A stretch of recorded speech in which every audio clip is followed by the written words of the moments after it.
गठबंधन को सपोर्ट किया था और घोषणा की थी, और इस बार भी अगर ये वहम हमारे उत्तर प्रदेश सरकार के दिमाग में है कि 27 में हम फिर सत्ता पे काबिज हो जाएंगे, तो ये वहम त्याग दे।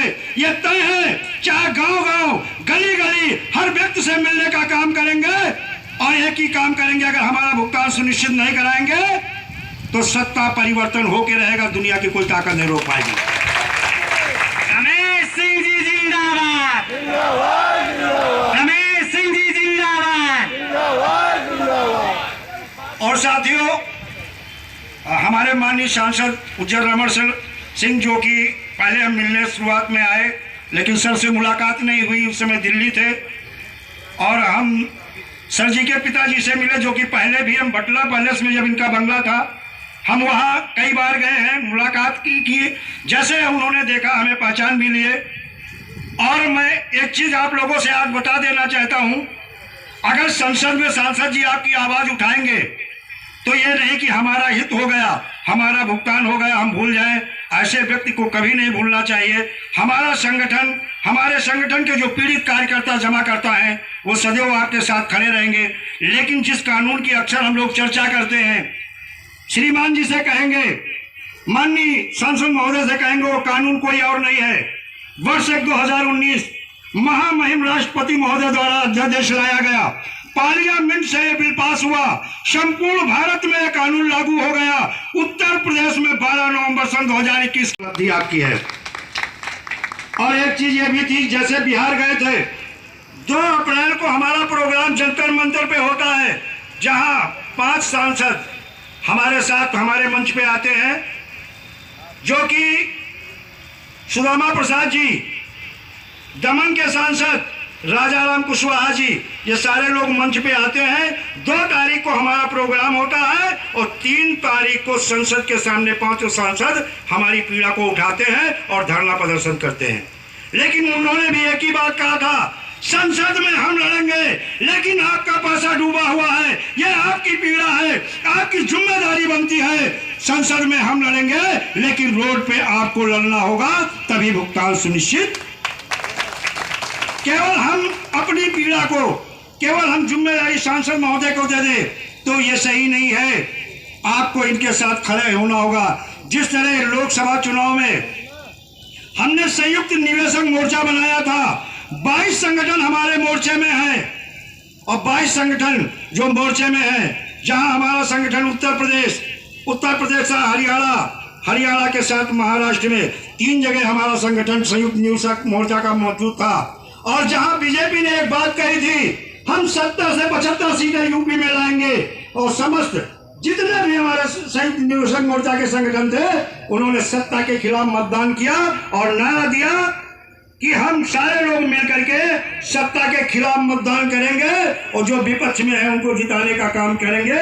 जो उनकी विजय रथ थी, विजय यात्रा थी, यूपी, हरियाणा और महाराष्ट्र में रोकी गई, 70 से 35 पे आके खड़े हो गए। तो ये तय है कि जो 26-27 में चुनाव आने वाला है, हम सारे लोग मिलके 9 करोड़ पीढ़ी जमा करता है, जन जागरण जन चेतना अभियान चला करके, और ये तय करेंगे आने वाले समय में जो हमारी पीड़ा को, जो हम इसको भी लोकसभा में हम उठाने का काम करेंगे। आप हमको उन कंपनियों को सूचीबद्ध दे करके बतलाने का काम करिए जिन कंपनियों ने आपके साथ धोखा किया है। उन कंपनियों के खिलाफ भी हम लिखेंगे। उन कंपनियों के, देखिए, देश में पूंजीपतियों की ताकत ने देश की सत्ता को खरीद रखा है, लेकिन हम सत्ता के आगे झुकने वाले नहीं, हम पूंजीपतियों के पैसे के आगे झुकने वाले नहीं। हम भूखे किसके हैं? आपके लाड़ दुलार प्यार और आशीर्वाद के। हमको आपकी लड़ाई लड़नी है, इसलिए साथियों मैं आपके बीच इसलिए आया हूं। इस लड़ाई को अंजाम तक पहुंचाने का हम काम करेंगे। इस लड़ाई की शुरुआत है, इसको अंजाम तक पहुंचाने का काम किया जाएगा। हर कदम पर आप चिट्ठी बनवाइए, आप प्रश्न बनवाइए, आप 0 आवर पर हम इसको उठाने का प्रयास करेंगे। सारी अलग अलग चीजों पर हम प्रयास करेंगे, और जहां कहीं आप प्रयागराज में धरना करिए, आंदोलन करिए। अगर हम इलाहाबाद में रहे तो आपके धरने और आंदोलन में भी शामिल होने का काम करेंगे।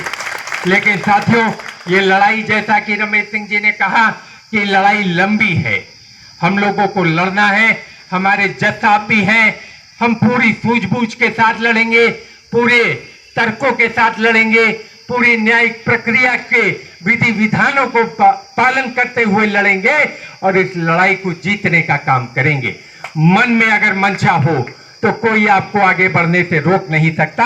इसलिए हम कहेंगे, रमेश सिंह जी हमारे वरिष्ठ आर्थिक सलाहकार भी हैं, हैदर अली जी और शिवशंकर जी और जितने पाल जी, सब लोग आप बीच बीच में मिलते रहिए। खाली इसी सत्र की बात रही, हर सत्र में आपकी आवाज, और खाली एक सांसद नहीं, कहीं ना कहीं आप सुदामा प्रसाद जी से आरा वाले हैं, कहीं ना कहीं आपने राजभर जी का नाम लिया, उनसे बात कर लीजिए, कहीं ना कहीं और सांसदों से अलग अलग तरीके से इस आवाज को लोकसभा में उठाते रहा जाए। और धरना पार्टी की नहीं, सरकार जनता की होती है। अगर सरकार को बनाने का मादा आप रखते हो तो सरकार और कुर्सी से उतारने का मादा भी यहां बैठे हुए लोगों के पास है। ये सरकार को समझना चाहिए।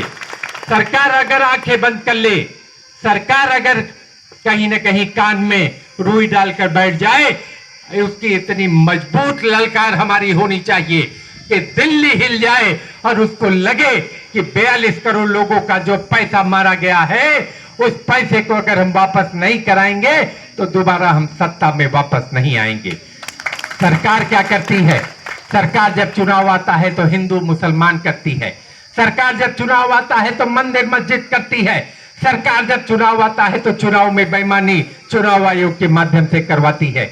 आज राहुल गांधी जी ने वो बात को मजबूती के साथ उठाने का काम किया कि लोकसभा चुनाव होता है महाराष्ट्र में और विधानसभा चुनाव होता है, 5 महीने के दरमियान में 71 लाख नए वोटर बन जाते हैं। 71 लाख नए वोटर। कहीं ना कहीं चुनाव आयोग बेईमानी कर रहा है, कहीं ना कहीं चुनाव आयोग हमारे वोटों के साथ धोखाधड़ी कर रहा है, कहीं ना कहीं चुनाव आयोग निष्पक्षता नहीं बरत रहा है। इसी के लिए 5 महीने पहले का नतीजा कुछ और 5 महीने के बाद डब्बा गोल। ऐसा बड़ा परिवर्तन बेईमानी के साथ ही हो सकता है।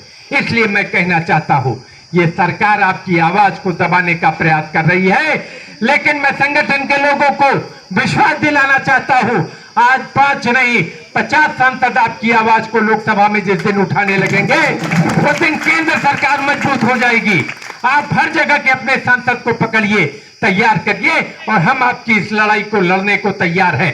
खाली संसद में ही नहीं, संसद के बाहर सड़क तक लड़ने को तैयार हैं, कंधे से कंधा मिलाकर चलने को तैयार है। माननीय उज्जवल रमन सिंह जिंदाबाद, माननीय उज्जवल रमन सिंह जिंदाबाद। देखिए, ये हमारे लिए कोई राजनीति का विषय नहीं। आप हमको वोट देंगे इसकी हमको चिंता नहीं, हमको इस बात की चिंता है कि आप हमारे परिवार की तरह हैं। अगर परिवार में किसी का पैसा कहीं पर लुट जाए, कहीं पर बर्बाद हो जाए, कहीं धोखाधड़ी का शिकार हो जाए, तो जिस तरीके से हम उस लड़ाई को लड़ेंगे वो लड़ाई आपकी लड़ाई होगी। इसलिए आप परिवार के सदस्य की तरह हैं, इसलिए आपकी लड़ाई को लड़ने का काम करेंगे। वोट तो आता रहेगा, जाता रहेगा, लोग सांसद बनते रहेंगे, बिगड़ते रहेंगे, विधायक आते रहेंगे, मंत्री जाते रहेंगे, मुख्यमंत्री प्रधानमंत्री बदलते रहेंगे, लेकिन गरीब भोली भाली जनता का पैसा जो कि धोखाधड़ी से लिया गया, ठगी के साथ लिया गया, वो पैसा कैसे वापस हो। जैसे कि हमारे अध्यक्ष